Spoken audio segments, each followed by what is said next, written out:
Welcome, Trinidad and Tobago, to our News 4 report, a product of the Government Information Services Limited and the Ministry of Communications. I'm Joseph Lopez. Let's take a look at the headlines. The Prime Minister, accompanied by the opposition leader, pay their last respects to the late Nelson Mandela. The ODPM underscores the importance of collaboration with all stakeholders in times of disaster. And Government Information Services Limited hosts their annual Christmas treat for the children of Mova. Thank you for joining us in our top story. Thousands filed past the body of the late South African President Nelson Mandela as it laid in state Wednesday at the Union Building in Pretoria. Among the heads viewing the body was Prime Minister Kamla Persad-Bissessar, who was accompanied by the opposition leader Dr. Keith Rowley. From Johannesburg, Gideon Hanuman Singh reports. The clock is quickly ticking away, and the sons and daughters of Nelson Mandela's South Africa are anxious to catch a final glimpse of their beloved leader, who in death as much as in life impacted their world. He brought freedom to everyone in South Africa, even to the women. And I'm here today coming to pay my last respect to him for the love that he gave to everyone. I think we take this time to think back and reflect about how lucky we were to have Madiba amongst us. Thank you for all that you've done. If it wasn't for you, we wouldn't be standing here. With the struggle, opportunities to just be at our best. Rest in peace. Thank you. Though they knew that the moment was nigh, like a patron saint of their liberation, they hope not that farewell will come. And what a farewell it has turned out to be. And indeed, what a send-off for a mortal man who's defied the old adage that a king is honored but in his own country. The outpouring has been tremendous. The love, the flowers, the tributes from leaders from around the world. We have seen him as a man who brought a divided South Africa into a united, harmonized South Africa, one that was racially divided. I speak always of Invictus, that inspired me in seeing it and reading about it, bringing all people together. I think Trinidad and Tobago, Dr. Rowley will admit, we are also one of diversity, and his life and lessons, we can learn so much from it, and we can come together as one people.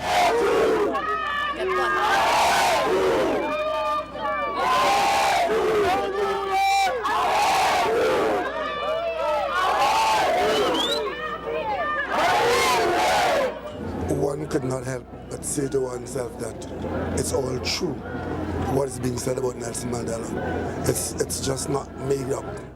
For the special viewing of the body by the heads, the Prime Minister graciously invited as her lone guest opposition leader Dr. Keith Rowley. To the people of his native land, they've lost a father.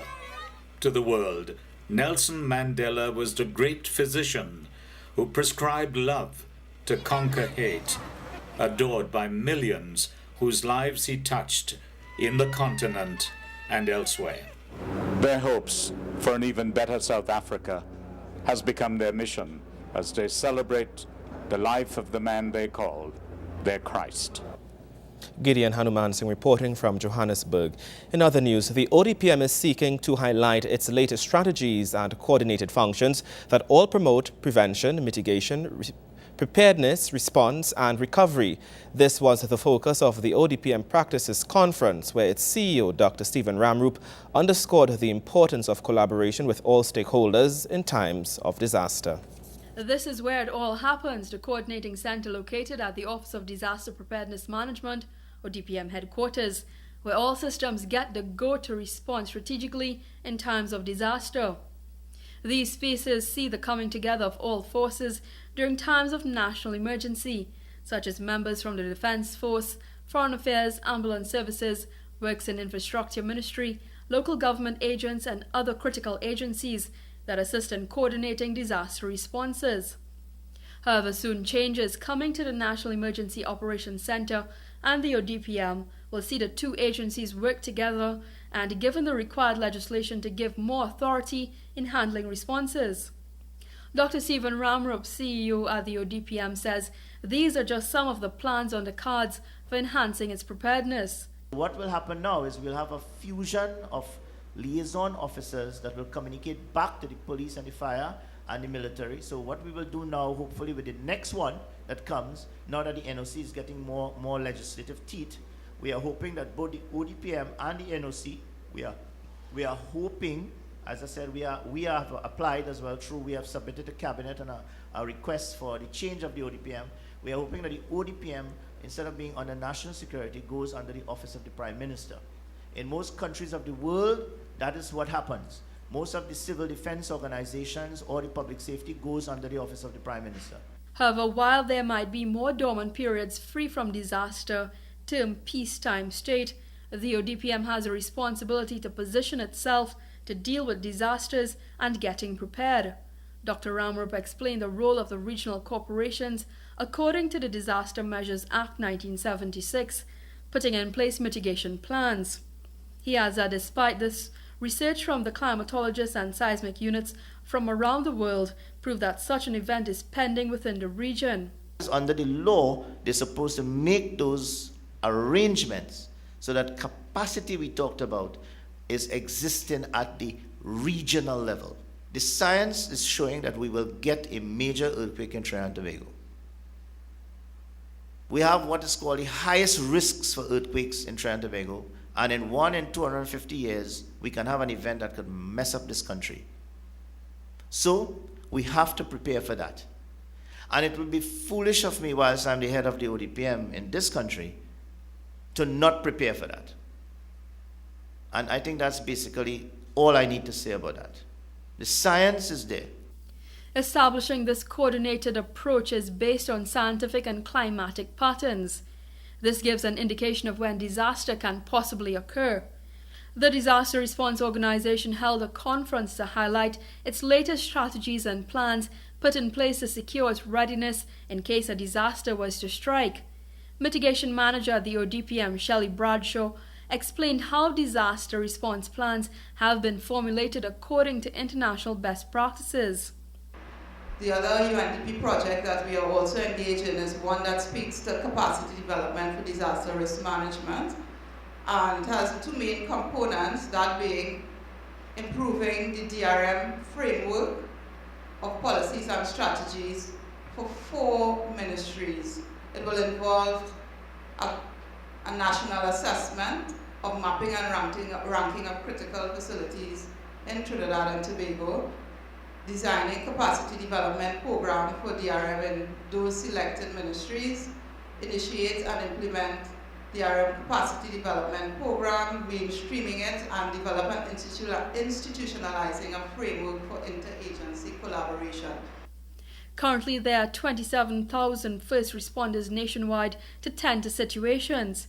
Containers filled with relief supplies remain in storage at key locations across the country. Proof of the readiness of the ODPM is one of its warehouses located in Tumpuna, which has a holding capacity and surface area of 30 by 40 feet. Over 17,800 refrigerated meals ready to eat, as well as safety kits, sandbags, generators, tents, lanterns, and mattresses, among other things, are stored at the facility. In previous times of disaster, such as the recent Diego Martin floods, the facility was called into service with containers being filled with supplies to respond. These measures are said to be aligned with CARICOM disaster strategies enshrined in SEDIMA, the Caribbean Disaster Emergency Management Agency, regional disaster management body. Kimberam Calawan, News 4. More news after the break. Stay with us.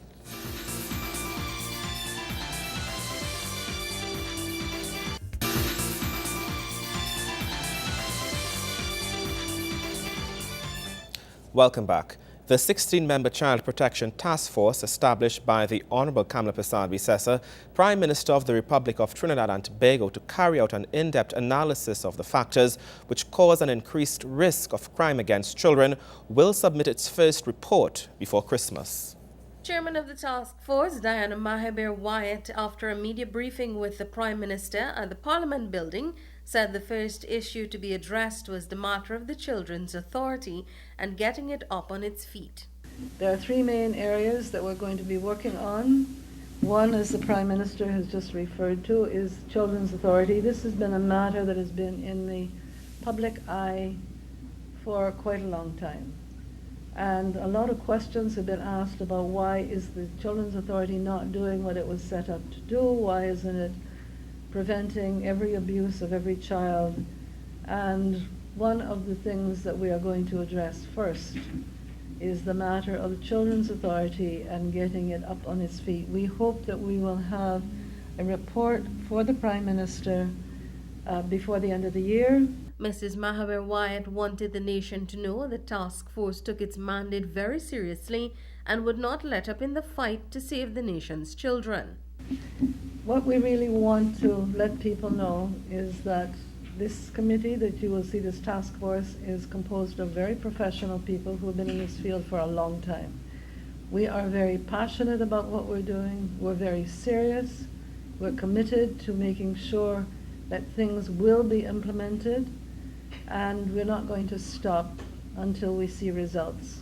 Speaking earlier, the Honourable Kamala Persad-Bissessar, Prime Minister of the Republic of Trinidad and Tobago, reiterated that her government intended to place the protection of children uppermost on its list of priorities. She said too many incidents involving children go undetected. We saw 3 murders within the last several weeks, 3 children. And we don't know how many more out there who are being abused. We just don't know, because it is such a what's the word? It's a silent killer. That is only when the last act is taken that sometimes we find out. And I'm sure the task force will address your minds to how we can better spot or get early signs, early warning signs. And that's where our school systems will have to be in play, along with everywhere that children are, where we can find them. The Prime Minister also reiterated her confidence in the task force. I think we have assembled here, Madam Chair, members, some of the most experienced persons inside and outside government to advise on finding more efficient ways of protecting our children. Ms. Daly has been doing a great job over the Children's Authority, but I do believe the support that is needed for it is not there. And this is where, again, through this task force, we may find ways and means to give that support to the Children's Authority and look towards how we proclaim and when we proclaim the other pieces of legislation in that package of children's legislation. Felicia Wilson, Mon News 4. The Youth Training and Employment Partnership Program, or YTEP, is celebrating 25 years of existence. Part of the organization's celebrations includes a dinner celebration at which employees have been honored, and new strategic plans to take the organization forward have been revealed. What we will be doing to launch our new strategic plan is we will be presenting for Carnival 2014 a Juve band by the name of YTEP Skills of the Future. This is just one of the bold new approaches being taken by YTEP's management as it prepares itself and its employees for another successful 25 years. Speaking at the organization's 25th Anniversary and Long Service Awards, Mr. Nigel Forgeny, CEO of YTEP, says part of the organization's long-term plan is increased focus on employees. He adds that the aim is to develop 21st century employees who can continue to move the organization forward successfully. We have to work with him in order to, let him know that we will acknowledge his commitment to the organization. I assure you that I will work to develop and nurture an engaging environment, which no doubt requires a two-way relationship between manager and employee. This trust is to encourage participation and build motivation to contribute to organizational success. We are on the path of defining and developing 21st century employees that will take the organization to another successful 25 years. The provision of up-to-date equipment for training facilities, expanding our employee assistance programs, and further to developing projects such as the Joy of Living for the benefit of employees and our trainees. We are also going to be engaged in a reward and a recognition system.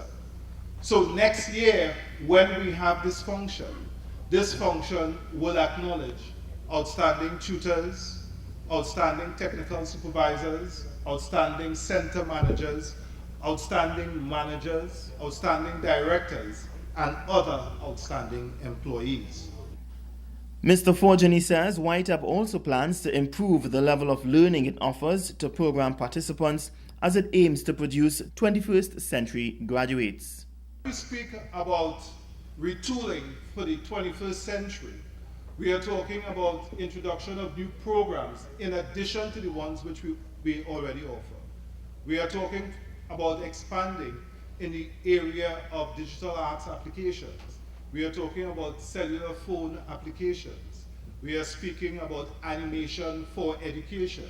Whiteap currently offers over 80 vocational courses in 12 occupational areas through 6-month-long training cycles. Gregory McBurney, News 4. Sport is up after the break.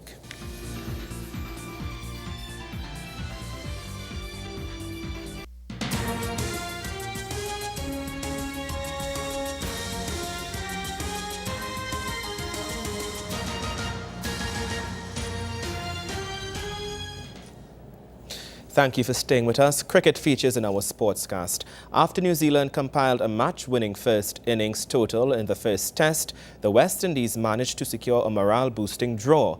The second test began in Wellington today with Darren Sammy and his men hoping to capitalize on the momentum. But it was literally an up-and-down day for the regional team. Wayne Cunningham has the details from day one. The West Indies had limited success on day one of the second test versus New Zealand at the Basin Reserve in Wellington.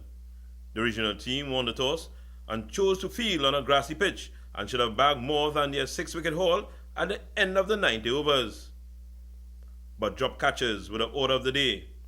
Benefiting the most was Ross Taylor, who was dropped twice on his way to his 10th test century. He made 129 before being caught by Shannon Gabriel off the bowling of Shane Shillingford. Before he came to the crease, the West Indies were looking good despite early lapses in the field, with the openers back in the pavilion with a score on 24. Taylor then joined Kane Williamson for an 88-run third-wicket stand, which was beginning to look ominous until Williamson became the second scalp for Tino Best when he had him caught by Darren Sammy 5 short of his half-century. The fourth-wicket stand was also a profitable one for the host, with Brendan McCullum and Taylor putting on 77. McCullum departed for 37, but another meaningful partnership came with Corey Anderson, which yielded 68, before Anderson fell for 38.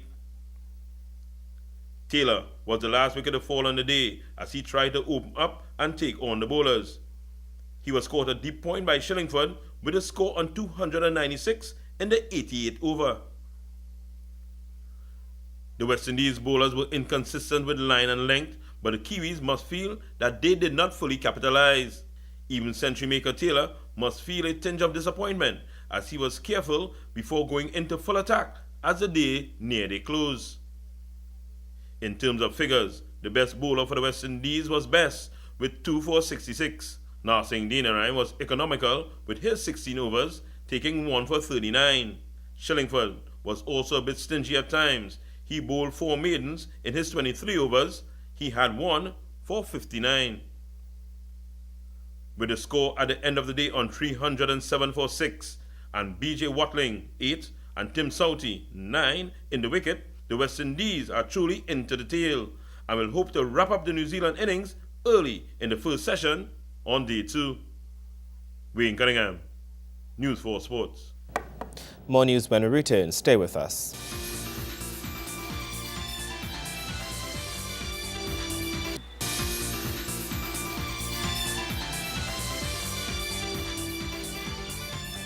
Welcome back. Government's Direct Impact Program rolled out into Point Fortin with the Honourable Marlene Coudray, Minister of Local Government, holding down the fort for her colleague, Dr. Glenn Ramadasinghe, the Minister of the People and Social Development, under whose ministry the program was developed. The Honourable Marlene Coudray, Minister of Local Government, urged Point Fortin residents to take full advantage of government's services.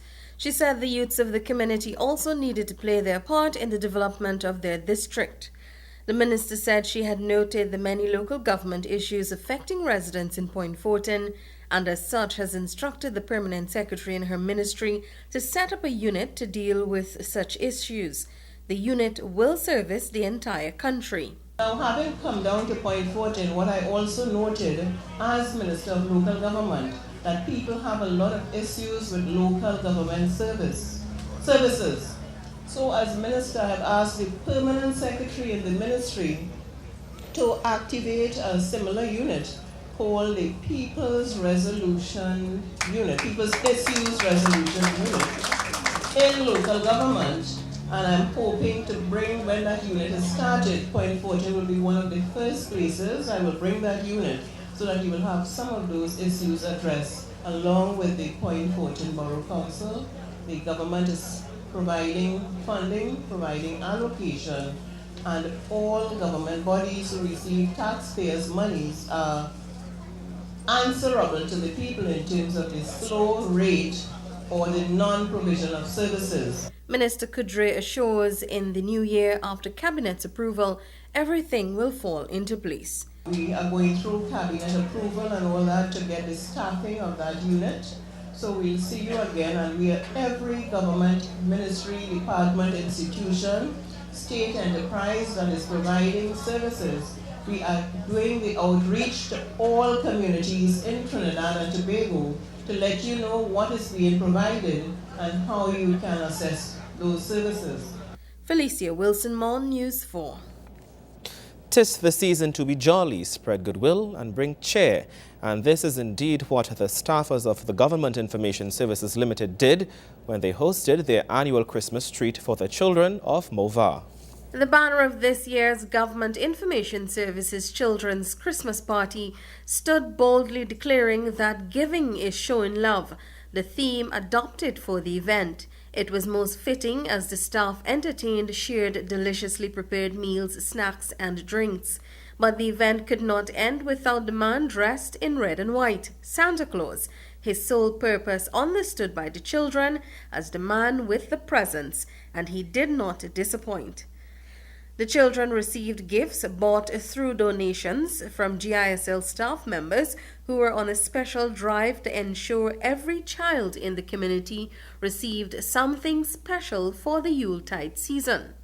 The party was held at the Mova Recreation Ground Mova from 3 to 6 p.m. on Saturday, December 7th. Felicia Wilson, More News 4. And that story brings us to the end of our News 4 report, a product of the Government Information Services Limited and the Ministry of Communications. I'm Joseph Lopez. Thank you for watching.